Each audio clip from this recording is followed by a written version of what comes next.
Welcome to lotus creation. मागच्या भागात आपण बघितलं की रेझिन राख्या कशा बनवायच्या, तर त्याचा पुढचा पार्ट आहे. तर सध्या ट्रेंडिंग असलेल्या हळदी कुंकू राख्या कशा बनवायच्या ते बघूया आपण. तर त्यासाठी आपल्याला काही नाही साहित्य लागणार आहे, फक्त तांदूळ लागणार आहे. जे तुमच्याकडे असतील ते तुम्ही घ्या. आणि रेझिन आपल्याला करून घ्यायचं आहे जसं आपण सांगितलं तसं. आणि फक्त रेड कलर लागणार आहे जो आपल्याला किटमध्ये आला आहे. तर इथे मी बेसिक रेझिन बनवून घेतलं आहे आणि त्याच्यामध्ये आता 2 पार्ट करणार आहेत. एक प्लेन ठेवणार आहे आणि एक रेड कलर घालणार आहे. तर आपल्याला 2 कप लागतील त्यासाठी.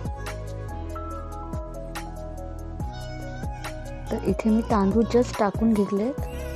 तुम्हाला जसे जसे साईजमध्ये हवे त्या त्या साईजमध्ये अर्धे तांदूळ टाकून घ्यायचे एका साईडला. तुम्ही क्वांटिटी तुमच्यानुसार करू शकता, तुमच्या कस्टमरला किंवा तुम्हाला जसे हवे असतील त्याप्रमाणे.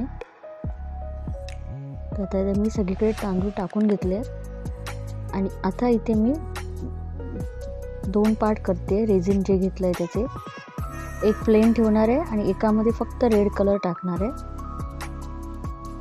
इथे मी अर्धा रेझिन करून घेतले. अगदी थोडंसं टाकायचं आहे रेड कलर, कारण रेड कलर हा खूप डार्क असतो म्हणून.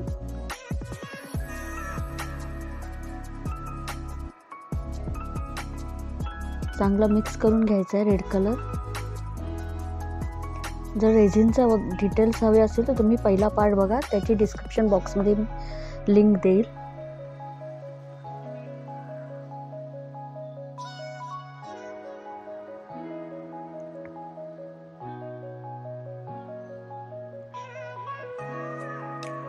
बघू शकता तुम्ही चांगलं मिक्स झालं आहे. आता मी काय करणार आहे, जे प्लेन रेझिन आहे ब्लॅक, त्याच्यामध्ये कुठलाही कलर टाकला नाही आहे, ते फक्त मी तांदूळवर टाकणार आहे. अगदी थोडं थोडं टाकायचं आहे आणि साईडला मी रेड कलरचं टाकणार आहे. म्हणजे आपल्याला अर्धं अर्धं घ्यायचं आहे. अर्धं अर्धं फिल करून घ्यायचं आहे, म्हणजे सेम आपल्याला इफेक्ट मिळेल 2 कलरचा.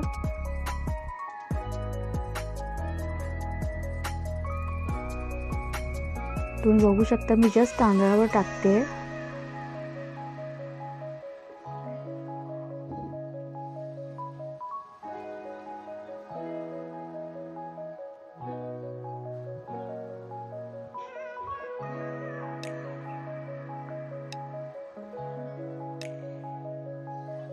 तुम्ही आधी तांदूळ टाकून घ्या आणि मग रेझिन मिक्स करा, तर तुमचा वेळ तेवढा वाचेल.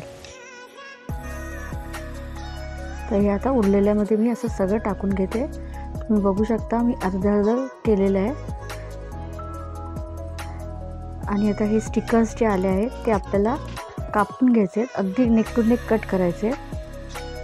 आणि दुसऱ्या दिवशी सुकल्यावर स्टिकर्स जस्ट चिकटवायचे आहेत आपल्याला. आणि त्यांचं जे प्लॅस्टिक आहे ते आपल्याला काढून घ्यायचं आहे वरचं.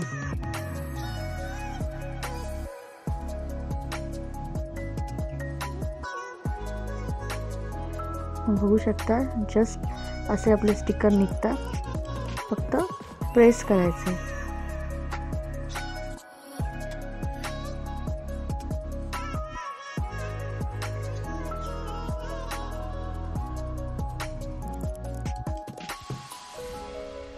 अगदी जवळ कापा, म्हणजे जास्त प्लॅस्टिक दिसणार नाही आपलं.